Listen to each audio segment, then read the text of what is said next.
रखना। उसी समय शिकार खेलने के लिए चले। जब राजा बनाया है तो वो समय कौन था? द्वापर का अंत समय था और कलयुग आने वाला था। पुण्य जा रहे थे, पापों का उदय हो रहा था। पहुंचे हैं, जाकर के देखा एक गाय आ रही है। वो गाय कौन थी? पृथ्वी। आगे बढ़े और देखा क्या आ रहा है? बैल। वो कौन था? धर्म। धर्म के 4 चढ़े होते हैं, सत्य, तप, दया और दान। सत्य खत्म हो गया। सत्य है, आज के जमाने में कोई सत्य बोलता है? ये फोन जितने चलाते वो तो सभी झूठा है। और बाई चांस एक कोई धोखे में बोल दे दिन में एक बार सत्य, तो अपने आप को हरिश्चंद्र बाप समझ लेते कि हम हरिश्चंद्र बाप हैं, सत्य बोल गए। कलयुग में सत्य खत्म। तप, पहले तपस्या करते थे संत। आज के जमाने में 24 घंटा मिलते हैं लोगों को। 24 घंटे में यहाँ इतने लोग बैठे, कोई भी ऐसा नहीं होगा जो सुबह शाम 1-1 घंटा पूजा करे। कोई करता है? नहीं करता होगा। दया, अगर कोई आदमी 10,000 रुपए लेके निकला घर से और हुई पुलिया पे पकड़ लो दूसरे ने, मन की रुपया दे और नहीं दे रहा तो जद दे पिस्टन 10,000 के पीछे जान ही ले ली। दया है, खत्म हो गई। दान बचा। एक पैर से लंगड़ाता हुआ आ रहा है, और जब लंगड़ाता हुआ आ रहा है पीछे से क्या देखा? कलयुग आ रहा है मारता हुआ। परीक्षक ने जवाब दिया और कहा यहाँ से अर्जुन चले गए। तो क्या ये समझ लिया कोई धनुषधारी नहीं रहा? जिस हाथ को उठाया हाथ को नहीं रखेंगे, अंगुली को उठाया अंगुली को नहीं रखेंगे। मारने के लिए चले, बोले आप हमें मारोगे?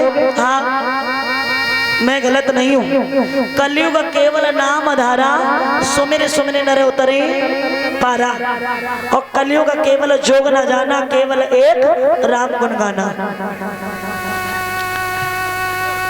सत्य को त्रेता द्वापर में वर्षों तक तपस्या करते थे, तब भगवान मिल पाते थे।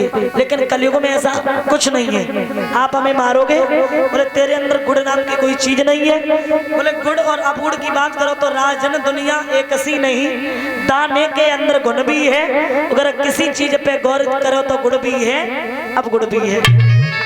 कस्तूरी में दोष जो बरंग नहीं लाई है, सोना में दोष जो सुगंध न लाओ है। राम में दोष जो सूपड़खा की न कटाई, रावण में दोष जो सीता को हरि लाओ है। अहिल्या में दोष जो इंद्र संग भोग किया, इंद्र में दोष जो चोरी से घुस आओ है। फिर महाराज तुम काहे को पागल बने, एक दोष हरिनी हर एक में लगाओ है।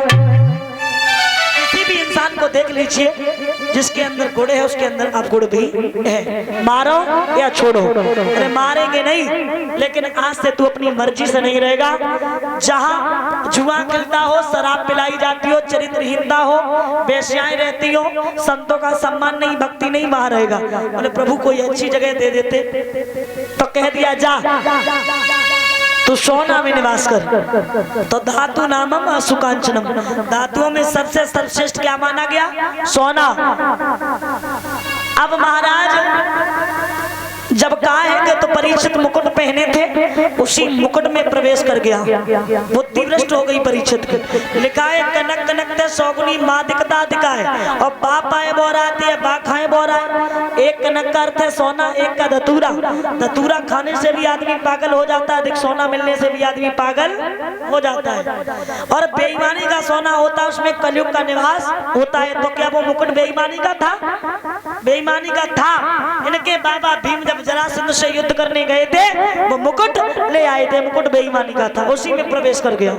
पहुंचे हैं परीक्षित, बुद्धि भ्रष्ट हो गई। लोमस ऋषि के आश्रम पे उनसे कहा है हमें बड़ी तेज प्यास लगी, लेकिन वो संत भक्ति में लीन थे, पानी की नहीं पूछी।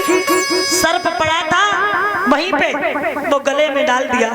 श्रृंगी ऋषि को पता चला, हाथ में गंगा जल लिया, कहा मेरे पिता का अपमान करने वाले, आज के 7वें दिन यही तक्षक जीवित होकर तुम्हें डस देगा। परीक्षित जी तुम्हें श्राप भी लग चुका है, 7वें दिन आपकी मौत है।